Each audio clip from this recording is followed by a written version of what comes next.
হরে নাম কেবলম কল নাস্তেব নাস্তেব গতিরন্যথা।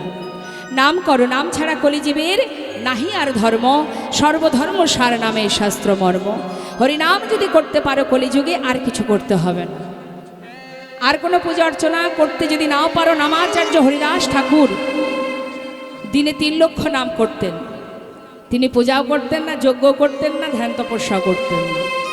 দিনে 3 লক্ষ নাম জপ, মাসে 1 কোটিরও বেশি। তাই মহাপ্রভুর যত ভক্ত ছিল তার মধ্যে শ্রেষ্ঠ হলো এই নামাচার্য হরিদাস ঠাকুর। নিতাই গৌর হরি বল হরি। তাই মাগো, জানি না আমাদের হাতে কতটুকু সময় আছে, আমরা কেউ জানি না, তাই না? এখন আছি, জানি না কতক্ষণে আমাদের আবার ডাক পড়বে, তাই তো? তা কখন চলে যাব কেউ জানি না।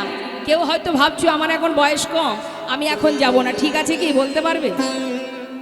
হয়তো আমাদেরও আগে যেতে হতে পারে। তা আমাদের আসার পালা শেষ, যাওয়ার পালা শুরু।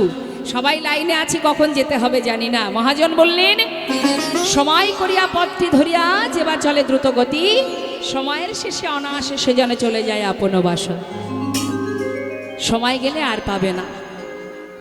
আস্তে যা করবে সময় থাকতে করো। লালন ফকির একটি গান বেঁধেছিলেন মা। গানটা গান ভাবলে হবে না, কথাগুলো বুঝতে হবে। লালন ফকির বলছেন, লালন ফকিরের ঘর ছিল বাংলাদেশে। কোথায় যে তার আদি ঠিকানা কেউ জানে না। লালন ফকির এমন এমন জীব শিক্ষামূলক গান বেঁধে গেছেন যেটা আজও প্রত্যেক জীবের হৃদয়ে সাড়া দেয়। কত সুন্দর কথা লালন ফকির বললেন। কথাগুলোর মধ্যে একটু ডুব দিতে হবে মা। কীর্তন অর্থাৎ এই যে অমৃত বাণী, এই অমৃত বাণীর মধ্যে প্রবেশ না করলে এর মাহাত্ম্য বোঝা যায় না। তাই চিত্তটাকে স্থির করে, মনটাকে শান্ত করে কথাগুলো অনুভব করতে হবে। সম্পূর্ণ অনুভবের বিষয়। কি বলছে লালন ফকির? বললেন, সময় গেলে সাধন হবে না, ওরে মনে রে আমার, সময় গেলে সাধন হবে না, ওরে মনে রে আমার, সময় গেলে সাধন হবে না। দিন থাকিতে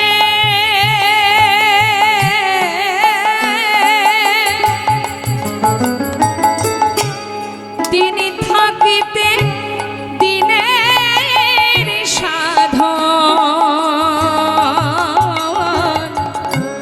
কেন করিলি না মনি রে, কেন করিলি না?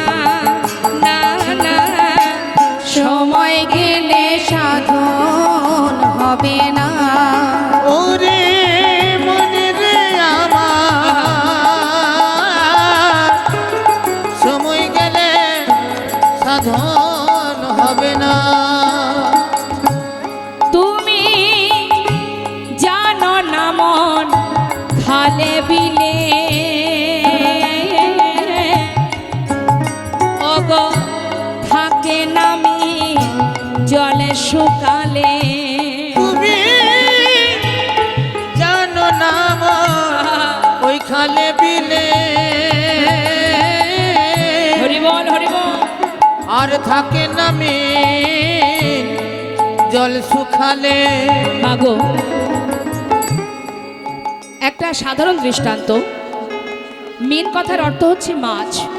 মাছ থাকে জলে, জল থাকে নদী নালায় খালে বিলে। মনে করুন আপনার বাড়ির সামনে বড় একটা পুকুর আছে, সেখানে জল নেই, মিন সেখানে থাকবে, পাওয়া যাবে? যায় না। তাহলে মাছ যেমন জল ছাড়া থাকেন না, ঠিক তেমন ভগবান ভক্তি ছাড়া থাকেন না। ভগবান থাকেন কোথায়?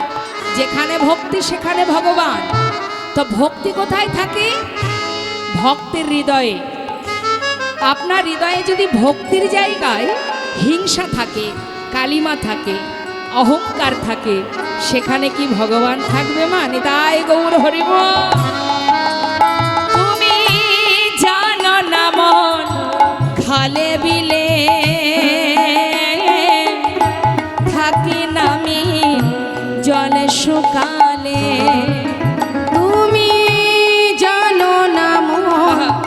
খালে ভিলে থাকে নামি জল শুকালে কি হবে তাতে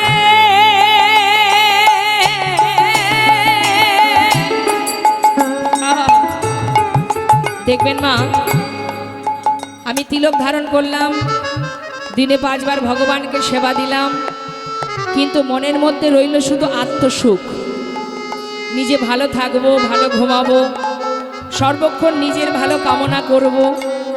এই যে আত্মসুখ কামনা কোনো ব্যক্তি যদি ভগবানকে ভালোবাসার ছলনা করে, তিলক ধারণ করে, মালা জপ করে ভগবানের সেবা দেয়, কিন্তু মনের মধ্যে যদি হিংসা কালিমা থাকে, ওই ভজনে কোনো লাভ নেই। তাই গৌর হরিব মহাজন বললেন, কি হবে তাতে বাধা দিয়ে মোহনা সুখী না মনে রে, মোহনা সুখী না। না না, সময় গেলে সাধন হবে না। ওরে মনে রে আমার, সময় গেলে সাধন হবে না।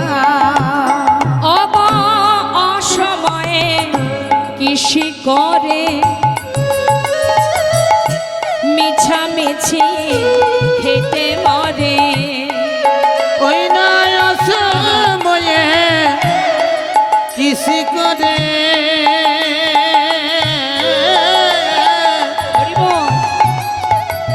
কেন মিছামিছি খেটে মরে।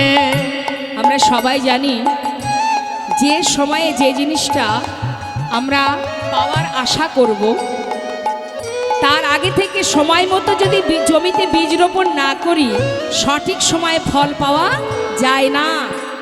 ঠিক তেমন তুমি যদি ভগবানকে বিপদে পড়ে ডাকো, আমরা তো ভগবানকে বিপদে পড়লেই ডাকি, সুস্থ থাকলে কি আর ভগবানকে ডাকি না? 2টো নকুল দানা দিয়ে আসি ভগবানের সামনে, খাবে খাবে, না খাবে না খাবে। আবার পরের দিন গিয়ে সকালে তোমার সঙ্গে দেখা, তার আগে আর দেখা হবে না। কিন্তু যখন বিপদে পড়ব, তখন ঘন্টায় ঘন্টায় তার কাছে গিয়ে হতে দেব, হে প্রভু বিপদে পড়েছি। কারণ তুমি বিপদ ভঞ্জন মধুসূদন, তুমিই পারো রক্ষা করতে। তাই মহাজন বললেন, সময় থাকতে যদি না যাও, অসময়ে বীজ রোপণ করলে কি হয় জানো? গাছি যদিও বা হয়, মাগো আপনি যদি বাড়িতে বীজ রোপণ করেন অসময়ে, যে সময়ে যে বীজ রোপণ করার কথা সেই সময় করবেন না, পরে করবেন, অসময়ে করবেন। সার দেবেন, জল দেবেন, গাছ হবে, কিন্তু কি হবে? গাছি যদি অবা হয় বীজের জরে, ফল তো ধরে না, তাতে ফল তো ধরে না। না না, সময় গেলে সাধন হবে না। ওরে মনে রে আমার, সময় গেলে সাধন হবে না। সময় গেলে সাধন হবে না। ওরে মনে রে আমার, সময় গেলে সাধন হবে না। 84 লক্ষ জনে ভ্রমণ করে সাধের মানব জনম, বলবার শক্তি পেয়েছ, সেবা দেওয়ার হাত পেয়েছ। এক জনমের সাধনার নয় এই দেহ। তুমি যে পরিপূর্ণ দেহ পেয়েছ, তুমি জানো কতদিন সাধনা করে তবে পেয়েছ? জানো না। 80 লক্ষ জনে কীটপতঙ্গ, পক্ষীকুল, কীটকুল, পশুকুল, সবগুলি জনম পেয়ে তারপরে এই সুন্দর মানব দেহটা পেয়েছ। কিন্তু মানব দেহ পেয়ে যদি হেলাই নষ্ট করে দাও, তোমার আসা যাওয়ায় পৃথিবীতে সার হবে, কাজের কাজ কিছু হবে না মা। যখন বিচার সবাই বিচার হবে, তুমি যখন সেখানে যাবে, এখানে যেমন একটা পরিবার আছে, ওখানেও একটা পরিবার আছে। আমরা কিন্তু এই পরিবারের কেউ নয়, আমরা ওই পরিবারের মানুষ। কোন পরিবার? গোলকধাম কৃষ্ণ পরিবার। সেই পরিবার থেকে আমরা এখানে এসেছি একটা নাট্যমঞ্চে অভিনয় করার জন্য। সংসারটা একটা নাট্যমঞ্চ, যাত্রা করতে আসা। কেমন যাত্রা? কখনো কারোর কন্যা ছিলাম, কন্যার অভিনয় করেছি, এক এক সময় এক এক রোল, তাই না? আবার কখনো কারোর স্ত্রী হয়েছি, কখনো কারোর মা হয়েছি, চলছে অভিনয়। অভিনয় যেদিন শেষ হবে আমাদেরকে আমাদের নিজেদের পরিবারে অর্থাৎ নিজের ঘরে ফিরতে হবে। তা আমি যখন ঘরে ফিরব, ছেলে মেয়ে বিদেশ থেকে আসলে মা বাবা জিজ্ঞাসা করে না, বাবা 5 বছর পরে ফিরে এলি, বল বাবা কি এমন রোজগার করলি, কি কি এনেছিস, তাই না মা? তো আমরা যখন যাব, যিনি আমাদের জগৎ পিতা তিনিও বিচার চাইবে। বল 100 বছর পরমায়ু নিয়ে কলিতে মনুষ্যকুলে জন্ম পেয়ে বিশ্ব ব্রহ্মাণ্ড ঘুরেছিস, বল যে কথা বলেছিলি তার হয়ে কি করেছিস? নিতাই গৌর হরি বল। তখন কি বলবো? হরিবাসরে বসে জায়গা নিয়ে ঝগড়া করেছি, মারামারি হানাহানি কাটাকাটি, এটা আমার ওটা আমার সেটা আমার বলে দ্বন্দ্ব করেছি, 3 তলা বাড়ি করেছি, ব্যাংকে লাখ লাখ টাকা জমিয়েছি, কাজের কাজ কিছু করিনি। যেখানকার জিনিস সেখানেই থাকবে, তুমি চলে যাবে, আর তোমার সঙ্গে কি যাবে? ভেবো না তুমি খালি হাতে যাবে। আমরা অনেকেই বলি যে আমরা খালি হাতে এসেছি, খালি হাতে যাব। ভুল কথা, খালি হাতে কেউ আসেনি, খালি হাতে কেউ যাবও না। এসেছি কিছু নিয়ে, সেটা কি? পাপ পুণ্যের যে ফল সেটা সাথে করে এনেছি, আর এখানে বসে যে পাপ পুণ্যের কাজটা করব তার বোঝাটা কাঁধে করে নিয়ে যাব। নিতাই গৌর হরি বল।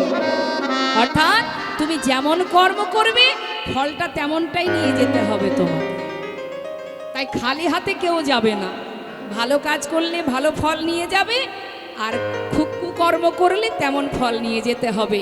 আবার পরে সাজা পাওয়ার জন্য ভগবান আবার ঠেলে পাঠাবে, যা এখনো তোর আসার সময় হয়নি, আবার তিতাব জ্বালা ভোগ করার জন্য ওই মর্তধামে চলে যা, আবার আসতে হবে। তাই অনেকে দেখবেন বলে, কেউ যদি ভুল করে অনেকে বলে, যা বাবা না জেনে করে ফেলেছে ছেড়ে দে, এতে কোনো পাপ হবে না। ভালো করে মাথায় ঢুকিয়ে রাখুন, বৃন্দাবনে কালিদহের জল যেখানে ছিল বিষ মেশানো, কৃষ্ণের সখা যারা, তারা না জেনে তৃষ্ণা নিবারণের জন্য ওই কালিদহের বিষ জল পান করেছিল মা। তারা তো জানতো না, জানতো কি? তাহলে তাদের তো ছেড়ে দিতেই পারতো। যাক, না জেনে করেছে, ছেড়ে দাও। জানতেও অপরাধ হয়, না জানতেও অপরাধ হয়। আপনি না জেনে যদি আগুনে হাত দেন, ভুল করে হয়তো আপনার আগুনে হাতটা পড়ে গেল, আগুন কি ক্ষমা করবে আপনাকে? তাই জেনে শুনে যদি ভুল আমরা করেই থাকি, একবার ভেবে দেখুন না জেনে কত অপরাধ করছি, এর সাজা কি হতে পারে আমাদের। তাই বৈষ্ণব মহাজন বললেন, একবার কৃষ্ণ নামে যত পাপ হরে, জীবের সাধ্য নেই জীব তত পাপ করে। অর্থাৎ তুমি যদি 2 দিকে সমান কর্ম করো, একদিকে সংসার, একদিকে কৃষ্ণ ভজন, যেটা তোমার নিজের জন্য, তোমার নিজের কাজ, এটা তোমার নিজের কাজ, 2 দিকে সমানভাবে রাখতে হবে। সংসার করো, যেমন রাধারানী আয়ানের ঘরের ঘরণী হয়েও কর্ম করেছে, রন্ধন করেছে, সবই করেছে, কিন্তু মন ছিল কৃষ্ণের কাছে। তুমিও তেমন সংসারে কাজ করো, তোমার যা দায় দায়িত্ব আছে পালন করো, অর্থ উপার্জন করো, ছেলে মেয়ের ভবিষ্যৎ করো, কিন্তু তোমার মনোবৃত্তি, তোমার মন, সেটাকে দিয়ে দাও গোবিন্দ চরণে। নিতাই গৌর হরি বল। তাহলে 2 দিকে সমান ব্যালেন্স হবে, কৃষ্ণ ভজন, সংসার একভাবে চলবে। নিতাই গৌর হরি বল। কিন্তু একদিকে যদি বেশি ডুবে যায়, সংসার সংসার, একটু যদি কষ্ট এসেছে জীবনে, আমরা অনেক সময় দেখবেন ভগবানের 2টো নকুলদানা দেওয়াও ভুলে যাই, সেটা দিই না। যাও বা 2টো পেতো নকুলদানা, সেটাও পাবে না যদি একটু কষ্ট হয়। অনেকে আছে, সবাই নয়, যারা জ্ঞানী, যারা বোঝে, তারা 1000 কষ্ট এলেও ভগবানকে ভোলে না। আর যারা বোকা, যারা বোঝে না, তারা গোবিন্দকে রাগ করে, গোবিন্দের উপরে অভিমান করে, ছেলে মেয়ে আত্মীয় পরিজন অসারকে নিয়ে জীবনযাপন করছে। নিতাই গৌর হরি বল। কোনো লাভ নেই, কিছুই তোমার নয়। তুমি এসেছো, তুমিই চলে যাবে, কেউ তোমার সাথে যাবে না। তাই বৈষ্ণব মহাজন বললেন, হে জি, আপন আপন করছো যারে, সে তো আপন নয়, দিন ফুরালে বুঝবে আপন যে পর হয়। গেলে আর পাবে না। তাই আজ বৈষ্ণব মহাজন বললেন, ওরে তোর বিদ্যা বুদ্ধি জ্ঞান নাই থাকুক কোনো দুঃখ নেই, যদি হৃদয় মাঝে শুদ্ধ ভক্তি থাকে আর যদি দুফোঁটা বাড়ি বরিশন করতে পারিস, মাত্র দুফোঁটা চোখের জল, তাও কি নিজের সুখের জন্য নয়, শুধু যেন তার চরণে আমি একজন অধমা প্রভু, আমি ভজন জানি না সাধন জানি না, শুধু তোমার কাছে একটি নিবেদন, যেন তোমার চরণে আমার মতি থাকে। তুমি এই অধমকে এই অধমাকে কৃপা করে নিজ সন্তানকে নিজ রাঙা চরণ তলে ঠাঁই দিও, শুধু এইটুকু। প্রভু বললেন কিচ্ছু লাগবে না, কেউ যদি আত্মনিবেদন করে ডাকার মতো একবার ডাকে, আমি সেই ভক্ত চরণে যুগে যুগে দাস হয়ে পড়ে থাকি। এটাই হলো ভজন মা, কলিযুগে আর কোনো কষ্ট নেই। তাই তো বৈষ্ণব মহাজন বললেন, পৃথিবীতে যত আছে নগরাদি গ্রাম, সর্বত্র প্রচারিবে মোর হরিনাম। যে যত পাপই করো না কেন একবার হরিনাম করো। নিত্যানন্দ প্রভুর কপালে কলসির কানা, মাটির কলসির কানা ভেঙেছিল, মেরেছিল, তথাপিও দয়াল নিতাই চাঁদ বলেছিলেন, মেরেছিস কলসির কানা, তাই বলে কি নাম দেব না? এই তো দয়াল মা। হ্যাঁ, আজ তারই কথা আমরা শুনবো। তাই দেখুন আজ মহাজন কি বলছেন, বললেন, এ তৃণ ভুবনে আনন্দে ভরিল, এ তিন ভুবনে আনন্দে ভরিল, তিন ভুবনে আনন্দে ভরিল, উঠিল মঙ্গল এ তিন ভুবনে আনন্দে ভরিল, উঠিল মঙ্গল স্বর। কহে প্রেমানন্দে এমন গৌরঙ্গে, কহে প্রেমানন্দে এমন গৌরাঙ্গে, কহে প্রেমানন্দে এমন গৌরঙ্গে, কহে প্রেমানন্দে এমন গৌরাঙ্গে, রতি না জনমিল কহে প্রেমানন্দে এমন গৌরাঙ্গে, রতি না জন্মিল আমার রতি মতি হলো না গো, রতি মতি হলো না গো, এমন দয়াল গৌর অবতারে রতি মতি হলো না গো। এমন দয়াল গৌর অবতারে, ভবে আশা যার সারি হলো, দয়াল গৌর অবতারে, হবে আসা যাওয়া সার হল, এমন দয়াল গৌর অবতারে, হবে আসা যাওয়া সার হল, রতি মতি হলো না গো। কহে প্রেমানন্দে এমন গৌরাঙ্গে, রতি না জন্মিল আর কহে প্রেমানন্দে এমন গৌরাঙ্গে, রতি না জন্মিল জনতা জয় গৌর মহাজনের পদাবলী দিয়ে আমরা গৌরচন্দ্রিকাকে বিশ্রাম রাখলাম। এবার চলে যাব আমরা নবদ্বীপ ধামে, আমরা লীলা কথা আস্বাদনে। নিতাই গৌর হরিবল, দুটি বাহু তুলে হরিবল হরিবল, নিতাই গৌর হরিবল। জনতাই জয় গৌর, চলুন আমরা নিতাই গৌর দুই ভাইয়ের সুন্দর একটা ভজন শুনতে শুনতে আমরা লীলায় চলে যাই।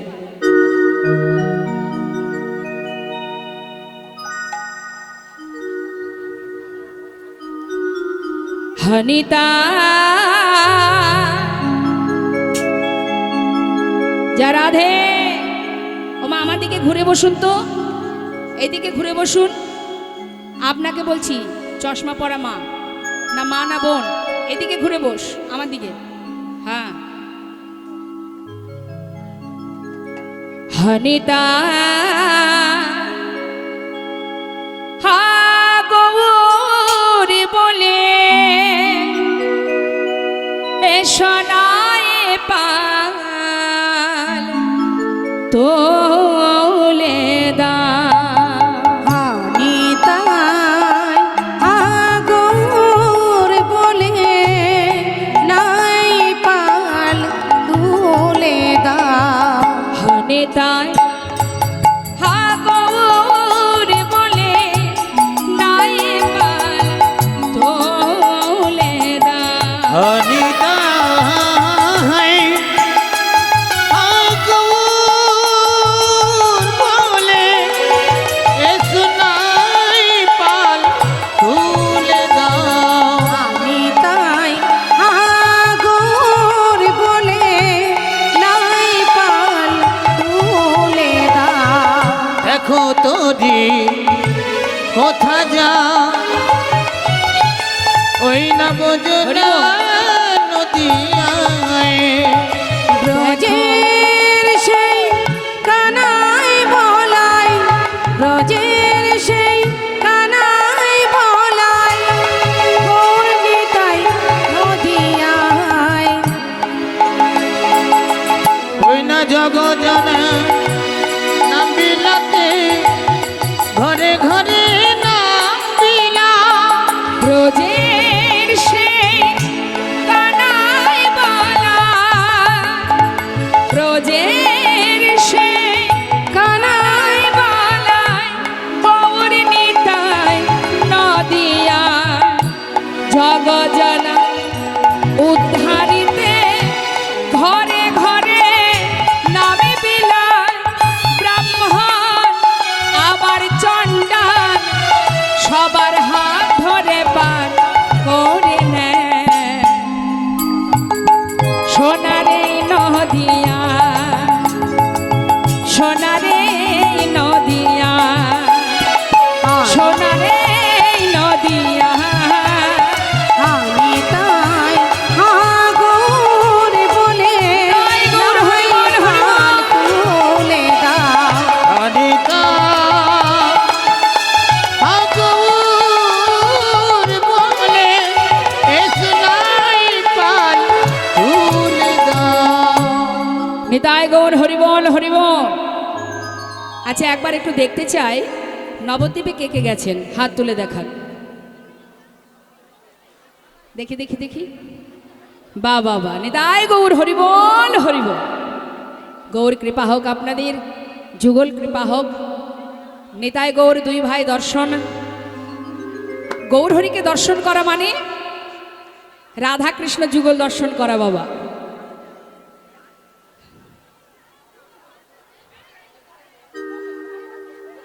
হরিবল হরিবল। আচ্ছা ঠিক আছে ঠিক আছে, আপনি ওখানেই বসুন, জায়গা পেলে ওখানেই বসুন, আর বান্ধবীর কাছে যেতে হবে না, বসুন।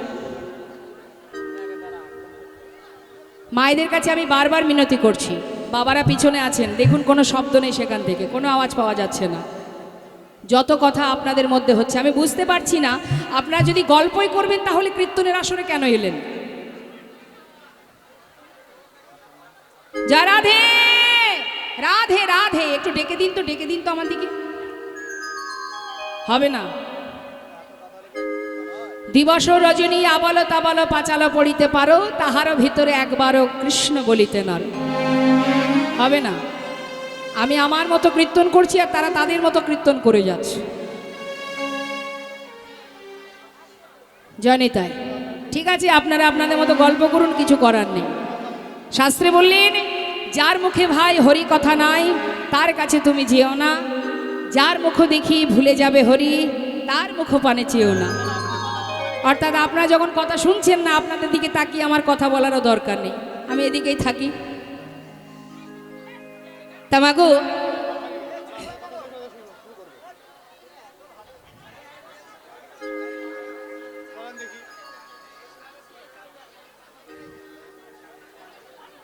জয় রাধে। শ্রীধাম নবদ্বীপে নদিয়ার চাঁদ আমার গৌর সুন্দর, যিনি কিনা সচিমায়ের কোল আলো করে এলেন, আসবার পর তার শৈশব কাল অতিবাহিত করে বিদ্যাভাসে দিগ্বিজয় পণ্ডিত হলেন। পণ্ডিত হবার পর তার পিতা জগন্নাথ মিশ্র তিনি যখন ইহলোক ছেড়ে পরলোক গমন করেন, তখন স্বয়ং গৌর সুন্দর নিজে গয়ায় গিয়ে পিতার জন্য বিষ্ণুপাদ পদ্মে পিণ্ড দান করে এসেছেন। পিণ্ড দান করবার পর আবার নবদ্বীপে ফিরে এসে কলিজীবের শ্রেষ্ঠ ধন মধুমাকা হরিনাম সংকীর্তন, তার প্রিয় সখা শ্রীবাস, প্রিয় ভক্ত শ্রীবাসের অঙ্গনে প্রতিনিয়ত ভক্তদের নিয়ে তিনি হরিনাম কীর্তন করেন। আজও ভক্তগণকে নিয়ে প্রভু আমার হরিনাম করছেন। মহাজন লীলার পাশে দাঁড়িয়ে বলছে, দেখো আজ আমার প্রভু হরিনাম গাইছে। তা প্রভু যখন হরিনাম করছে মা, তার শোভাটা কেমন মহাজন বর্ণনা দিচ্ছে। সুন্দর লালা সচির দোলালা নাচত শ্রীহরি কীর্তন মে। সুন্দর লালা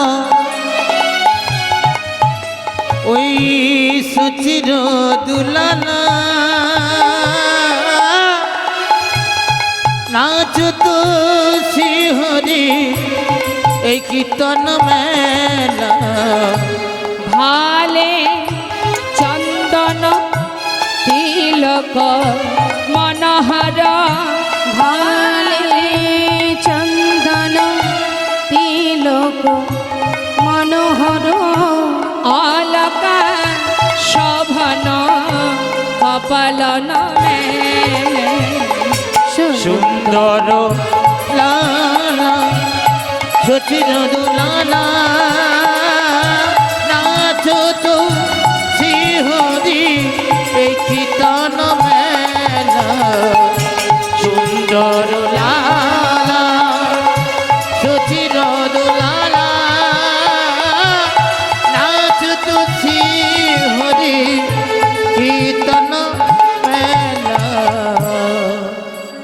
সবাইকে নিয়ে নাম করতে করতে হঠাৎ গৌরহরি বলে উঠলেন, শ্রীবাস বলো প্রভু, তোমার ঘরে হরিনাম করছি বটে, এখানে সবাই আছে কিন্তু একজনকে কেন দেখতে পাচ্ছি না। শ্রীবাস পণ্ডিত বলছে, প্রভু তুমি কার কথা জিজ্ঞাসা করছো? শ্রীবাস তুমি তো বলো, তোমরা সবাই বলো আমি নাকি ব্রজের কানাই। আচ্ছা শ্রীবাস, আমি যদি ব্রজের কানাই হব, এই নবদ্বীপে আমি সবাইকে দেখতে পাচ্ছি, একজনকে আমি দেখতে পাচ্ছি না, সে কে? শ্রীবাস আমি নাকি ব্রজের কানাই, তবে বলো শ্রীবাস কোথায় আমার দাদা বলা? আমি নাকি বুঝে কানা, হরিবল হরিবল, তবে বলো শিবা কোথায় আমার আহা, ওই দাদা বলা? তারি অদর্শনে আমি প্রাণে মহরি, তার অদর্শনে আমি প্রাণে মরি। তার আদর্শনে আমি প্রাণে মরি, আদর্শনে আমি প্রাণে মরি। বল শ্রীবাস তরা করি, বল কোথায় আমার হলধারি? বল শ্রীবাস তরা করি, বলে কোথায় আহা, আলো ধরি? একবার বলো শিবা তোরা করি তারি অদর্শনে আমি প্রাণে মরি। আহা। অভয় দর্শনে আমি প্রাণে মরি। গৌরহরি দাদার জন্য পাগল। গৌরহরি দাদার নাম কি মা? নিত্যানন্দ। হ্যাঁ আপনিও ঠিকই বলেছেন বলরাম, কিন্তু সেটা দাপর যুগে ছিল, কিন্তু কলিতে হয়েছে নিত্যানন্দ। তা গৌরহরি নবদ্বীপে সবাইকে দেখছে, শুধু দাদাকে দেখতে পাচ্ছে না। এবার আমরা জানবো মা যে গৌরহরি দাদা অর্থাৎ নিত্যানন্দ প্রভু তিনি এই কলিতে, এই কলিযুগে কিভাবে এসেছেন, কোথায় এসেছেন। আপনারা তারাপীঠ গেছেন কখনো? গেছেন, অনেকেই হয়তো গেছেন। বীরভূম জেলায়, হ্যাঁ ওই বীরভূম জেলা তারাপীঠ থেকে আরেকটু এগিয়ে গেলেই আমার নিত্যানন্দ প্রভুর আবির্ভাবের স্থান, যার নাম বীরচন্দ্রপুর গ্রাম, একচক্র গ্রাম। হ্যাঁ, ওই একচক্র গ্রাম যার ঘরে এসেছিল তার কথাটা আমরা শুনব। কি বলছে মহাজন, কবে এসেছে শুনুন। ভীম একাদশীর পরের দিন বলা হয় কি দ্বাদশী, দ্বাদশীর পরের দিনকে বলা হয় ত্রয়োদশী, অর্থাৎ ওই দিন হলো নিত্যানন্দ ত্রয়োদশী। ওই নিত্যানন্দ ত্রয়োদশী তিথিতেই এসেছেন আমার নিতাই চাঁদ। রাড়ে দেশনা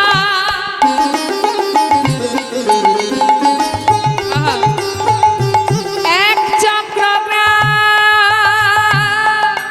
ওই রারে দেশ না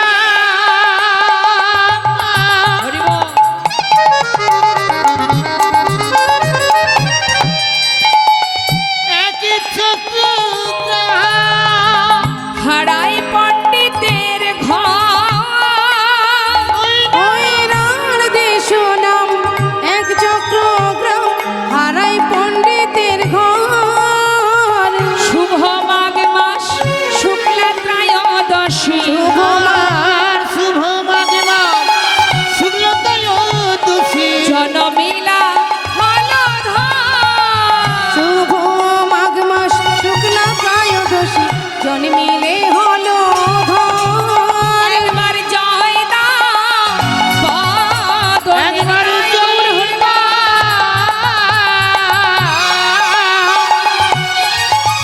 তোমরা বদনে আমার নিতাই চাঁদে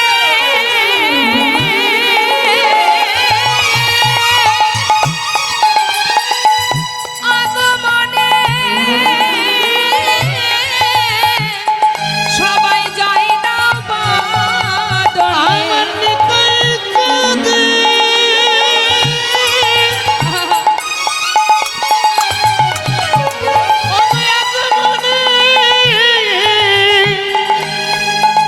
তোমরা জয় দাও।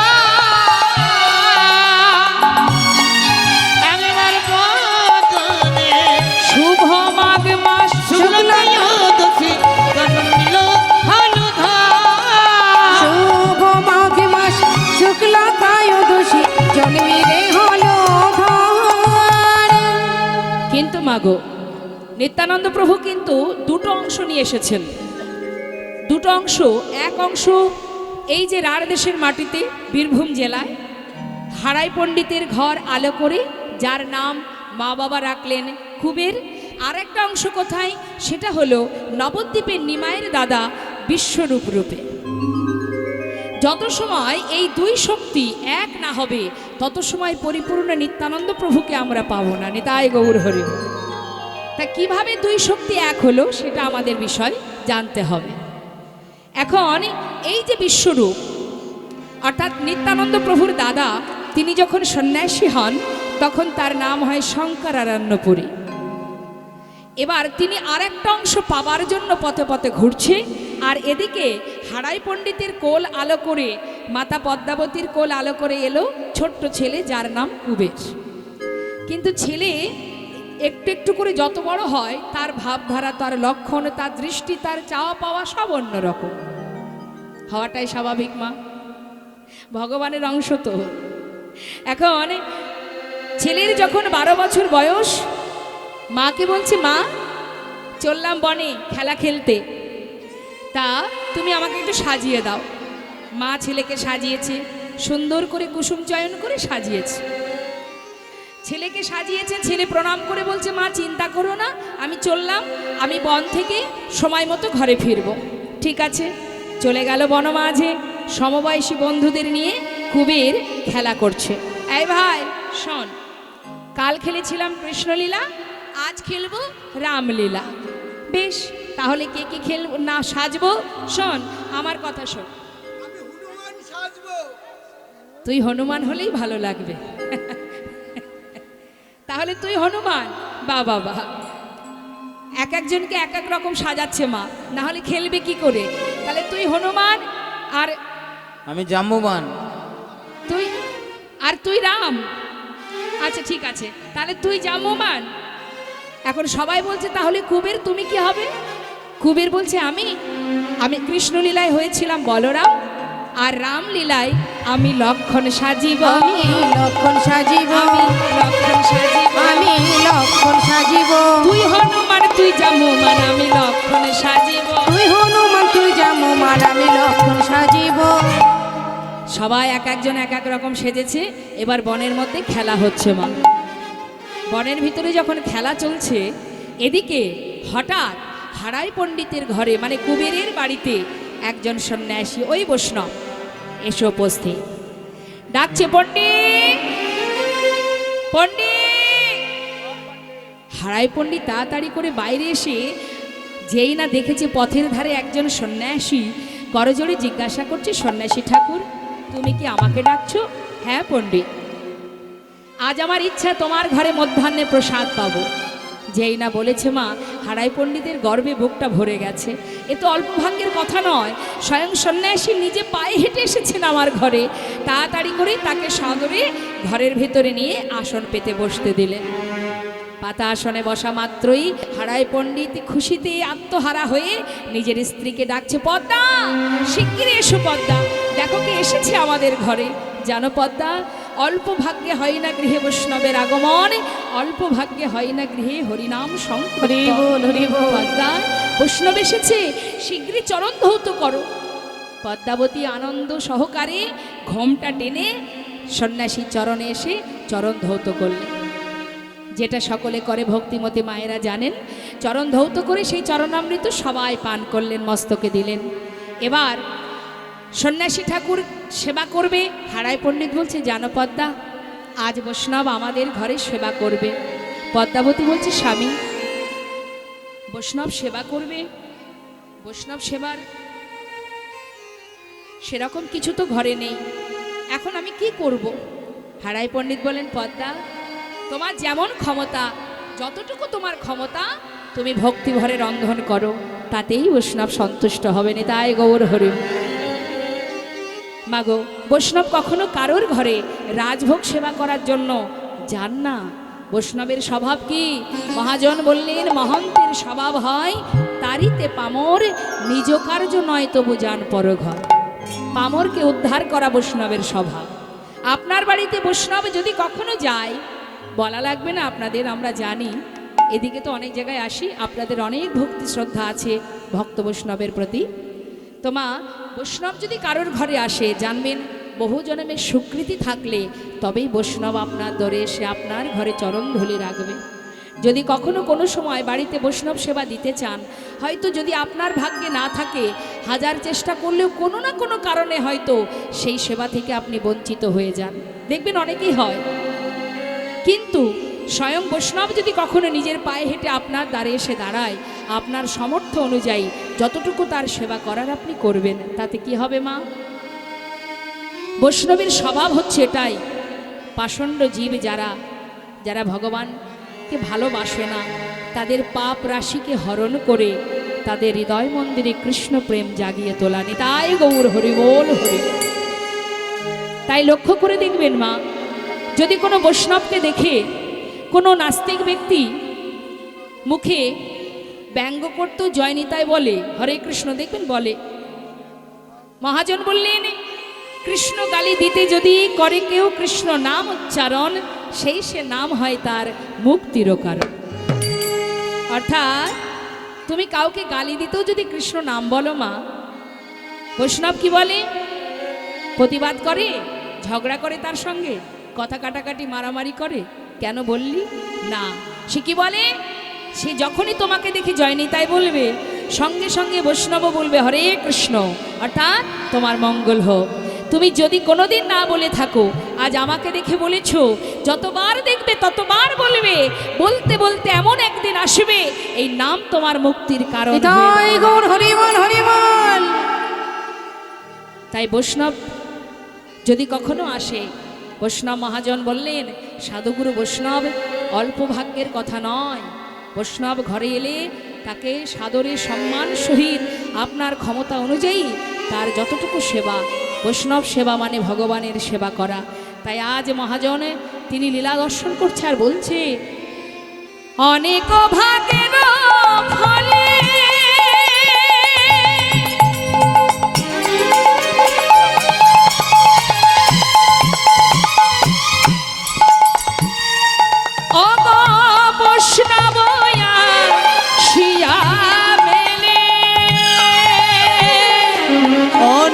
ভাগ্যের ফলে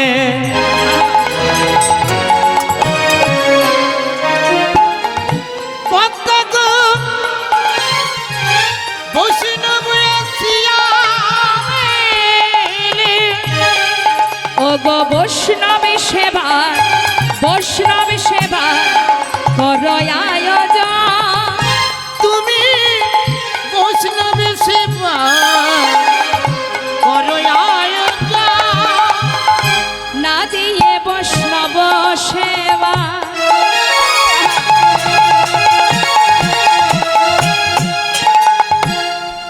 অগো নিস্তার পেয়েছে কেবা। তুমি না দিয়ে বৈষ্ণব সেবা নিস্তার পেয়েছ কেবা। তার সাক্ষী যুধিষ্ঠির রাজন, অগো তার সাক্ষী যুধিষ্ঠির রাজন। তার সাক্ষী যুধিষ্ঠির রাজা, তার সাক্ষী যুধিষ্ঠির রাজা। বৈষ্ণব সেবা করো পদ্মা আয়োজন। বৈষ্ণব সেবা তুমি করো আয়োজন, ও গয়ার বিলম্ব করো না গো বৈষ্ণব সেবার করো আয়োজন। তুমি আর বিলম্ব করো না গো বৈষ্ণব সেবা করো আয়োজন। সেবার আয়োজন করো, তাড়াতাড়ি করো। পদ্মাবতী যেমন ক্ষমতা তেমন রন্ধন করেছে মা, রন্ধন করে বৈষ্ণব সেবা দিলেন। তাই গৌর হরিব। বৈষ্ণব সেবা দেবার পর সন্ন্যাসী ঠাকুর বলছে, মা এবার তোমরা সেবা করো। সন্ন্যাসী ঠাকুর তুমি বিশ্রাম করো। 7 নয় 5 নয় আমার একমাত্র ছেলে, যার নাম হচ্ছে কুবের। সেই যে সকালে গেছে মাঠে খেলা খেলতে, এখনো ফেরেনি। ও ফিরে আসুক, ওকে নিয়ে আমরা একসঙ্গে সেবা করব। মায়ের মুখের কথা শেষ হতে না হতে কুবের আমার সীতারাম সীতারাম গাইতে গাইতে ঘরে ঢুকছে। রাম সীতাপতি সুন্দর রাম, তুমি রাম রাম সীতাপতি সুন্দর রাম। তুমি রাম রাম রাম রাম সীতাপতি সীতাপতি সীতা ছোট্ট শিশু তো মা, 12 বছর বয়স। ঘরের মধ্যে একজন সন্ন্যাসীকে দেখে তার গান বন্ধ হয়ে গেছে। মাকে গিয়ে জড়িয়ে ধরেছে। মা বলছে, যাও বাবা, ভয়ের কিছু নেই, প্রণাম করে এসো, উনি একজন সন্ন্যাসী। তাড়াতাড়ি করে কুবের গিয়ে যেই না নতমস্তকে প্রণাম করতে যাবে, সঙ্গে সঙ্গে সেই বৈষ্ণব তার চরণটা সরিয়ে নিলেন। কেন? মনে মনে বৈষ্ণব ভাবছে, আহা কত জায়গায় খুঁজেছি তোমায়, আর তুমি এই ঘরে লুকিয়ে আছো। আহা কেউ জানুক বা না জানুক, তুমি তো জানো তুমি বাকি আর আমি বাকি। নিজে নিজেকে কখনো কেউ প্রণাম করে? কেউ না জানুক, তুমি তো জানো। মুখের দিকে তাকিয়ে আছে, এমনভাবে তাকিয়ে আছে যেন মনে হচ্ছে দুজন দুজনকে বহুদিন চেনে। এটা কিন্তু অন্তরের কথা। আর মুখে বলছে, মা তোমার ছেলে ঘরে এলো, যাও এবার সেবা করো।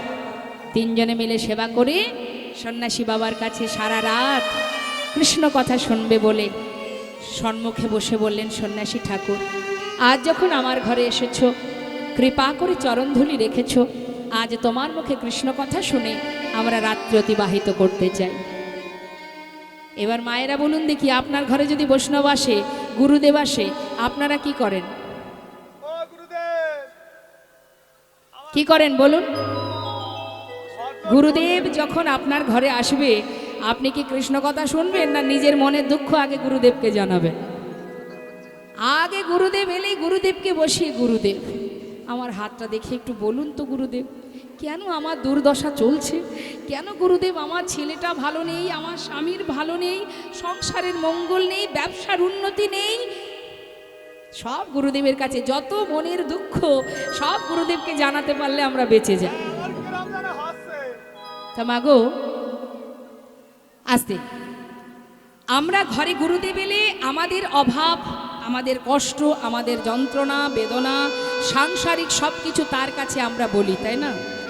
কিন্তু দেখুন ভক্তের স্বভাব কি, সংসারে দুঃখ কষ্ট দুই আসবে, এরা আসা যাওয়া করবে। চিরকাল কারোর জীবনে দুঃখ থাকে না, আবার চিরকাল সুখও থাকে না। একরকম থাকলে ভালো হবে না, হবে কি? সংসারটা তো বাবা দুঃখ কষ্ট নিয়েই। যেমন একটা কথা বলি মা, একটু মন দেবেন। আপনি যখন সেবা করেন, আপনার যে সেবার থালাটা, এটাই হচ্ছে আমাদের জীবন। অর্থাৎ খাওয়ার থালায় কি কি থাকে? রুটি থাকে, ভাত থাকে, তরকারি থাকে, সবজি থাকে, ডাল থাকে, আবার পাশে চাটনি থাকে, থাকে না? সব রকম থাকে তো মা। এখন মনে করুন আমার জীবনটা ওই থালার মতো, সেবার থালার মতো, সব কিছু আছে তাতে। এবার ওর মধ্যে যদি আপনার চাটনিটা ভালো লাগে, থালা ভর্তি যদি আপনাকে শুধু চাটনি দেওয়া হয়, ভালো লাগবে? ভালো লাগবে না। অর্থাৎ সব রকম একটু একটু থাকতে হবে। ডাল থাকবে, সবজি থাকবে, ভাজা থাকবে, চাটনি থাকবে, কোনো কিছু একরকম ভালো লাগবে না যদি থালা সাজিয়ে দেওয়া হয়। তাহলে জীবনটাও তাই মা, এর মধ্যে সব রকম আছে। যখন জীবনে দুঃখ থাকবে, সুখ দরজার বাইরে দাঁড়িয়ে থাকবে। সময় যখন হবে আপনার দুঃখ চলে যাবে, সুখ ঢুকে যাবে। আবার সুখ পেয়ে আপনি যদি আনন্দে আত্মহারা হয়ে যান, পরবর্তীতে দুঃখ দরজার বাইরে সে যখন ঢুকবে আপনি কিন্তু আর সহ্য করতে পারবেন না। তাই সুখ জীবনে যখন আসবে তাতে আনন্দ হবারও কিছু নেই, আবার যখন জীবনে দুঃখ আসবে ভেঙে পড়ারও কিছু নেই। এরা আসবে আবার যাবে। তুমি তোমার ভজনে থাকো, তুমি তোমার সাধনায় থাকো, তোমার সুখ, তোমার দুঃখ, তোমার ভালো মন্দ সব গোবিন্দ চরণে দিয়ে দাও। হরি বল, হরি বল। হরি বল। তাহলে দেখবে জাগতিক জগতের সুখ দুঃখ নিয়ে তোমার মাথা ব্যথা হবে না, যা হচ্ছে হয়ে যাক। তাই যখনই বৈষ্ণব এলো ঘরে, বৈষ্ণবের সম্মুখে বসে কৃষ্ণ ভজনে রত হলো সকলে। নেতাই গৌর হরি বল। বৈষ্ণব চরণ ধরে বললেন, সন্ন্যাসী ঠাকুর, সারা রাত তোমার মুখে কৃষ্ণ নাম আস্বাদন করব। সারা রাত ধরে কৃষ্ণ নাম শুনছে। সন্ন্যাসী ঠাকুর বললেন, মা আমি আর কৃষ্ণ কথার কি বা জানি বলো। এটাকে বলা হয় দীনতা। আমাদের ইহজগতে কেউ যদি একটু ভগবানকে ভালোবাসে বা কেউ যদি একটু ভগবানের নাম বলে, দেখবেন অনেকে আছে একটু যদি শাস্ত্র পড়েছে সে মনে করে আমার মতো পণ্ডিতা জগতে কেউ নাই। এটাই হচ্ছে অহংকার বাবা। যারা যুগ যুগ ধরে সাধনা করছে বনে জঙ্গলে গোবিন্দের চরণ পাবার জন্য, তারা ভগবানের চরণ পাচ্ছে না। আর তুমি দুপাতা শাস্ত্র পড়ে যদি নিজেকে ভাবো পণ্ডিত, তাহলেই তো তুমি একেবারে বসে গেলে। যে অর্জুন রথে বসে আছে, রথ চালাচ্ছেন গোবিন্দ, যার চরণ থেকে গঙ্গার সৃষ্টি, অর্জুন কুরুক্ষেত্রে যুদ্ধের পর কৃষ্ণকে বলেছিল, মাধব আমি একটু গঙ্গা স্নানে যাব। নেতাই গৌর হরি বল। একটু বলি ঘটনাটা মা। তা যার চরণে গঙ্গা যমুনা সরস্বতী সৃষ্টি, তার চরণ ধরলেই তো হয়ে যায়। তার চরণ না ধরে অর্জুন বলছে, সখা মাধব আমি একটু এত প্রাণী হত্যা করেছি, আমার কত পাপ হয়েছে। যাই, এত বড় ভক্ত হয়ে সে কিন্তু ভগবানকে চিনতে পারেনি মা। তাহলে আমরা পেরেছি মনে হয়? বলছে তুমি একটু দাঁড়াও মাধব, আমি একটু গঙ্গায় স্নান করে আসি। তখন গোবিন্দ চিন্তা করছে, অর্জুন আজ তোমার এমন দশা, তুমি স্নান করতে যাবে গঙ্গায় পাপ খণ্ডনের জন্য?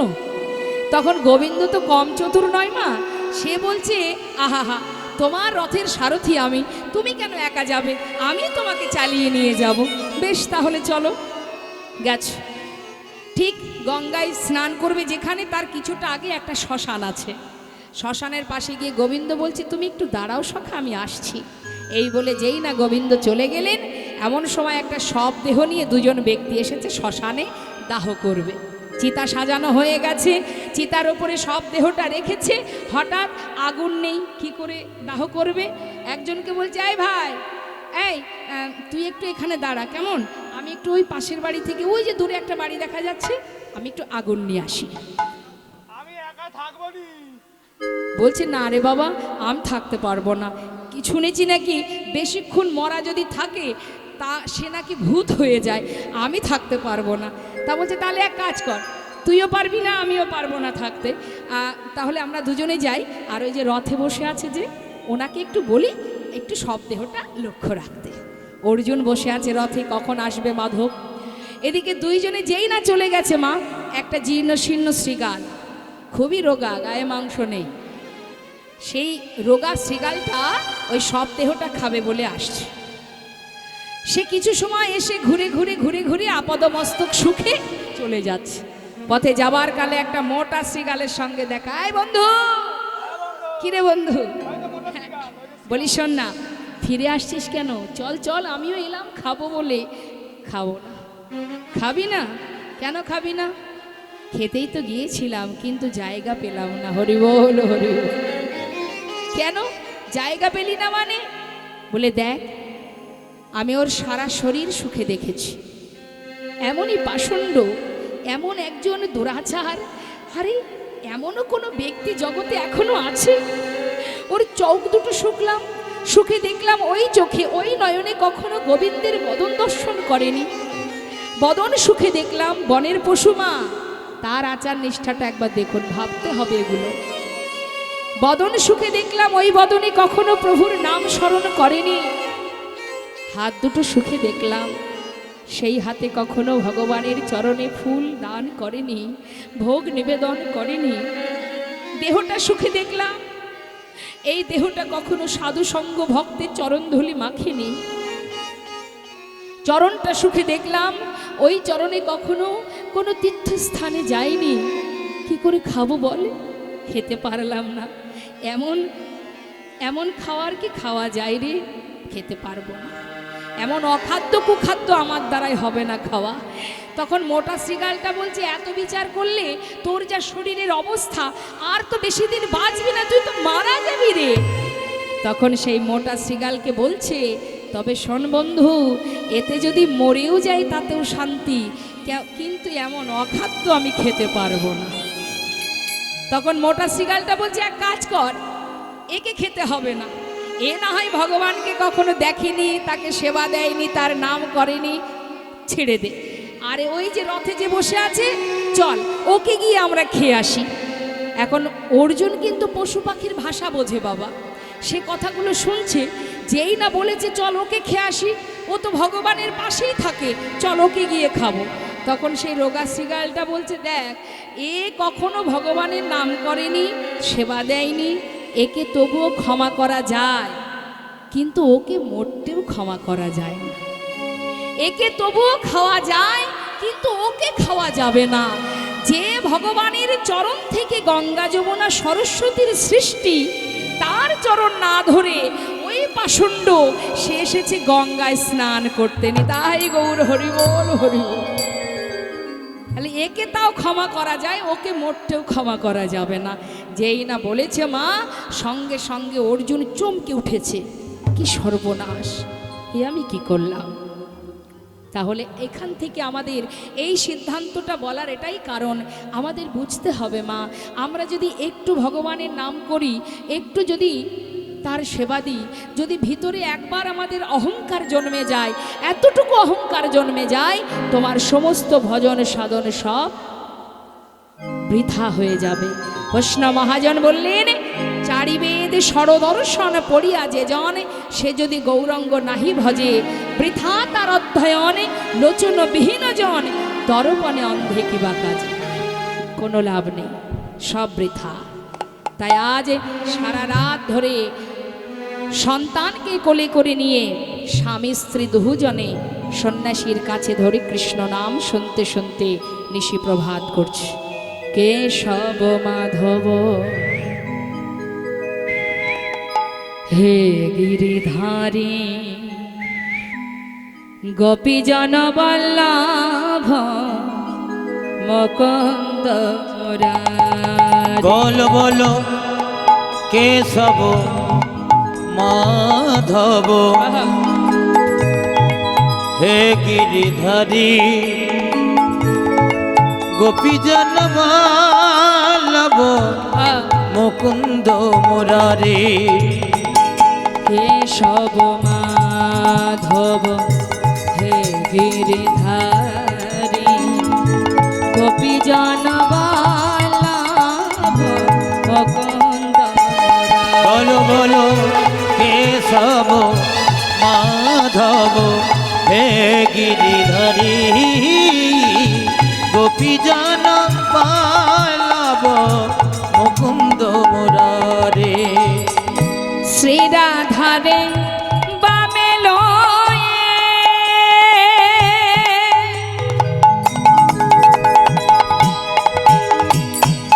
হে রাধা মাধব শ্রীরাধারে বামে লয়ে আহা হৃদি ব্রজ ধামে তুমি শ্রীরাধারে বামে লয়ে দেখা দাও দেখা দাও হে রাধা মাধব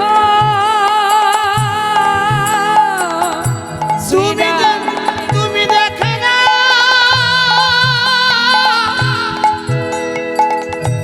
আহা হে রাধারাম শ্রীরাধারে বামে লয়ে হৃদি ব্রজ ধামে যুগলে দাঁড়াও এসে বহে বংশীধার বলো কেশব মাধব হে গিরিধারী গোপীজন বল্লভ মুকুন্দ মুরারে বলো কেশব মাধব হে গিরিধারী গোপীজন বল্লভ মুকুন্দ মুরারে ও মুকুন্দ মুরারে মুকুন্দ মুরারে নিশিপ্রভা সন্ন্যাসী এবার বিদায় নেবে মা। যেই না বিদায় নিতে যাবে পদ্মাবতী বললেন সন্ন্যাসী ঠাকুর একটু দাঁড়াও। আমি জানি সন্ন্যাসী বাবা সন্ন্যাসীদের গৃহমাঝে থাকবার অধিকার বেশি দিন নেই, একটু অপেক্ষা করো। আমি তো তোমায় সেবা দিয়েছি, কিছু একটা দক্ষিণা দেব। শাস্ত্রে আছে বৈষ্ণব সেবার পরে যদি দক্ষিণা না দেওয়া হয় সেই বৈষ্ণব সেবায় কোনো ফল হয় না। দাঁড়াও আমি দেখি কিছু পাই কি না। কি করেছে মা, সারা ঘর ঘুরে ঘুরে খুঁজে খুঁজে খুঁজে খুঁজে একটা স্বর্ণ মুদ্রা পেয়েছে। এই যে স্বর্ণ মুদ্রাটা এটা কি করে এলো তার ঘরে? ওই যে হারাই পণ্ডিত প্রতিদিন ভিক্ষায় যায়, কোনো একজন ব্যক্তি স্বর্ণ মুদ্রা দিয়েছিলেন, সেটাই যত্ন করে তুলে রেখেছিলেন মাতা পদ্মাবতী। আজ সেটাকেই তিনি সন্ন্যাসীকে দক্ষিণা স্বরূপ দেবেন। কি দেবেন আর আছে কি তার ঘরে? তাই যখনই সেটা নিয়ে তার সামনে দাঁড়িয়েছে এমন সময় সন্ন্যাসী বাবা বললেন, দেখো মা, আমরা তো সন্ন্যাসী, কামিনী কাঞ্চন স্পর্শ করার অধিকার আমাদের নেই, তাই এ দক্ষিণা আমি নিতে পারবো না মা। হ্যাঁ, আমাকে বিদায় দাও, আমি যাই। সন্ন্যাসী বাবা, কিছু তো তুমি নিয়ে যাও, না হলে যে সংসারের অকল্যাণ হবে, বৈষ্ণব চরণে আমার অপরাধ হবে, কিছু তুমি নিয়ে যাও। হারায় পণ্ডিত বললেন, মা, আহা। সন্ন্যাসী ঠাকুর বললেন, মা, আমি যদি তোমার কাছে কিছু চাই আমাকে তুমি দেবে? সন্ন্যাসী বাবা, কেন দেব না, একবার চেয়েই দেখো না, যদি থাকে অবশ্যই তোমাকে দেব। মা, সত্যি তুমি দেবে তো? চাইবার পর না বলবে না তো? সন্ন্যাসী বাবা, এ আবার কি কথা? তুমি চাইবে আর সে যদি আমার ঘরে থাকে আমি তোমায় দেব না? নিশ্চয়ই দেব, তুমি একবার চেয়ে দেখো। মা, 3 সত্য করো, যা চাইব তাই দেবে। বেশ, আমি এই 3 সত্য করলাম, দেব দেব দেব। মা, তোমার প্রাণটা আমাকে দিতে পারবে? সন্ন্যাসী বাবা, সত্যি কি তুমি আমার প্রাণ চাও?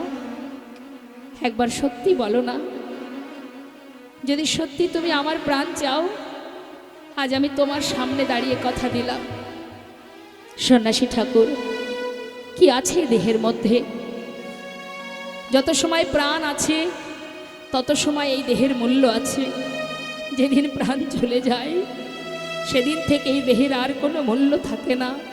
পথে ঘাটে কুকুর বিড়ালে ছিঁড়ে খায়। তাই সত্যি যদি আজ বৈষ্ণব চরণে নিজের প্রাণ দান করে দিতে পারি, আমি খুশি। আমার মনুষ্য জনম পাওয়া ধন্য। তুমি একবার বলো, সত্যি কি আমার প্রাণ চাও?